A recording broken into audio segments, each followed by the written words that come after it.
Hi everyone, Aaron here for Zollotech, and we're just a few days away from Apple's upcoming event where they're going to show off the iPhone 17 for the first time. It's called Awe Dropping, and they'll show off the iPhone 17, some Apple Watch updates, maybe AirPods Pro 3, and hopefully a few surprises as well. Now, every time as we get closer to the event, we typically hear more and more about what to expect with the upcoming iPhone. So I thought we'd go over 10 last-minute updates to expect from the iPhone 17 lineup. Now, today's information, at least the first part of it, comes from TrendForce, who says the prices will vary a little bit more this year. Now, on the base model, so the regular iPhone 17, we expect this to start at $799, so no change there. So $799, go up to about $1,099 and have options for 128, 256, and 512 gigabytes. However, with the Air model that we're expecting to replace the Plus model, this actually will start a little bit higher, supposedly, at $1,099 and go up to $1,499. So according to this report, we'll also have the option for 256 as far as the starting point for overall storage, and then it will go to 512 and 1 terabyte. We expect the same storage options not only on the iPhone 17 Air, but also the 17 Pro and the 17 Pro Max. So we can expect similar storage options, but with the 17 Pro, we expect it now to start at $1,199 and go up to $1,599. We expect the 17 Pro Max to start at $1,299, which is a little bit more than last year, and go up to $1,699 if the report is accurate. Now, every year we've heard different things like this. We could see the same prices as we currently have, but of course we have to wait and see what Apple announces. So either way, we do expect them to be $50 to $100 higher, at least for the high-end models, but not necessarily for the base model. Also, we've gotten some reports from TrendForce as well as far as what to expect for RAM, and we've heard some of this before, but basically the iPhone 17 Air, the 17 Pro, and the 17 Pro Max are all expected to have 12 gigs of RAM, where the base model is expected to have 8 gigs of RAM. So they're sort of confirming what we've already heard, and it seems likely that that's going to be the case with this upcoming lineup. Now, we've already talked about how Apple will be switching back to aluminum for the Pro model phones. This is not unusual and probably will help with some other design changes we'll talk about in a moment. But one thing you can notice right here is that we're going to have some color options that seem to be maybe more vibrant than we originally anticipated. Typically with these sort of dummy units, they're off by a few shades, but the color of the upcoming iPhone could be more vibrant than originally thought based on a recent leak by Sonny Dixon. He shows what appears to be the new camera control buttons on the new iPhone 17. So orange and blue could be much more vibrant than even the colors I'm holding here.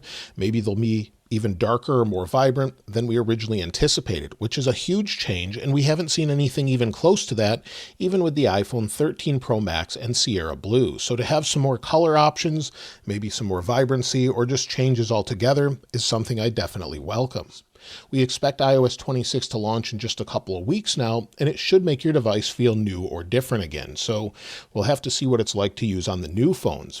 Now, you'll want to keep your phone safe, most likely with a case to protect that huge camera bar, but you'll also want to keep your personal data safe too, and a great way to do that ahead of the iPhone 17 launch is with today's sponsor, Incogni.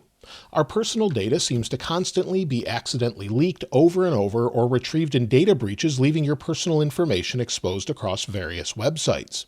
Data brokers buy and sell this information, spreading your personal information all over the internet. Incogni helps track down and remove your personal data from multiple sites such as online directories, commercial databases, people search sites, and more. You can also use Incogni's custom removal feature to take down almost everything that's exposed about you online. Just send them a link where you found your information you wanted removed, and a dedicated privacy expert will handle the rest.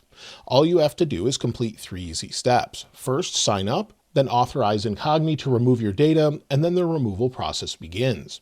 Within minutes of signing up myself, they'd identified 10 websites with my information and already sent removal requests. Now, after using Incogni for months, over 1,000 removals have been made on my behalf, and it's saved me hundreds of hours of my time trying to remove that data manually. Incogni also has a proven track record and is the only personal data removal site to be independently verified by Deloitte. Take your personal data back with Incogni and use code Zollotech at the link below and get 60% off an annual plan. Thanks again to Incogni for sponsoring this video.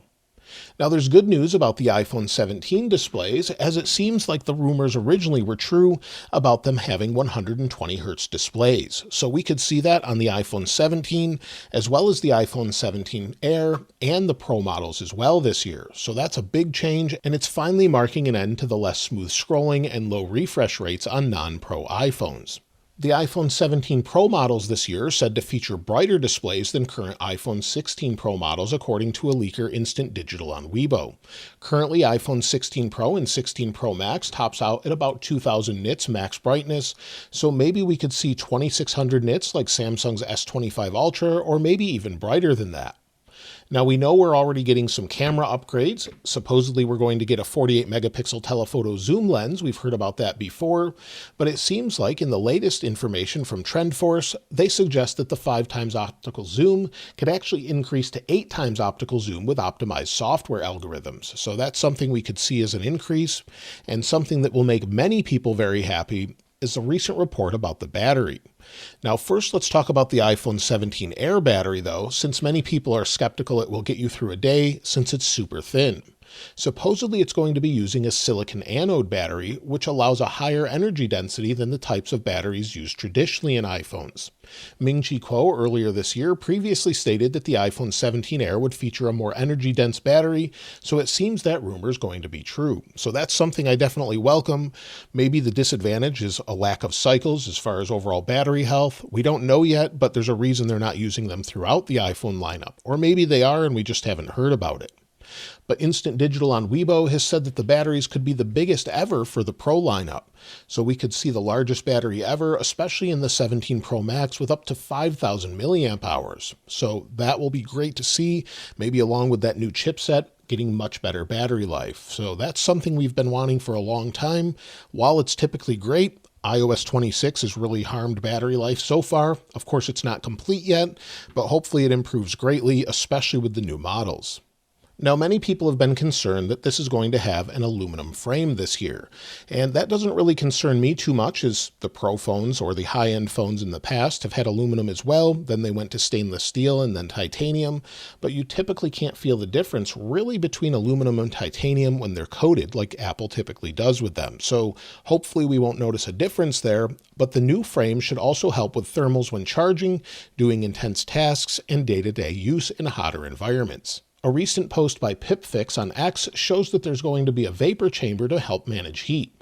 So if this is true, then we should see much better thermals this time around, as Apple's actually taking it seriously and getting rid of that heat. Aluminum should help with that, maybe some new materials we don't know about yet, but definitely we should see an improvement this time around. Now, if you're someone that likes SIM cards, the newest leak about that on the iPhone 17 Air says that we're not going to have the option of a physical SIM card on it. So we will have camera control and our power sleep wake button, but apparently there's not room for a SIM card according to the recent leaks. So that's something that helps with the super thin design, but is definitely a disappointment to a lot of people. But again, lines up with some of the training that's going on in the EU with authorized service centers. So maybe that's why they're learning about it. Hopefully we see the physical SIM cards stick around in the Pro models for a while, at least outside the United States. Now, finally, the release cycle could change this coming year. So with this year, we expect everything to be pretty much the same for September.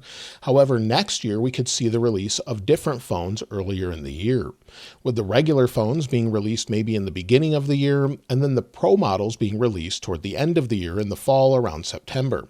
So we could see a change in that overall, where Apple's changing the strategy, as they're said to be coming out with a folding phone and maybe a 20th anniversary phone a little bit later on. So all of those things could be changing quite a bit in the next few years as Apple continues to shake up the overall lineup. So those are 10 things we can expect. That seems like great news to me. Upgraded thermals, upgraded cameras, upgraded batteries. It seems a little bit too good to be true somewhat, but we'll have to wait and see if they included all of this. If they did, I would suspect a lot of people will run out and pre-order one. And as far as the pre-orders go, well, based on what Apple has done before, typically we can expect those since the event is on the 9th. Typically on the following Friday, usually around 8 a.m. Eastern Time, is when they go live.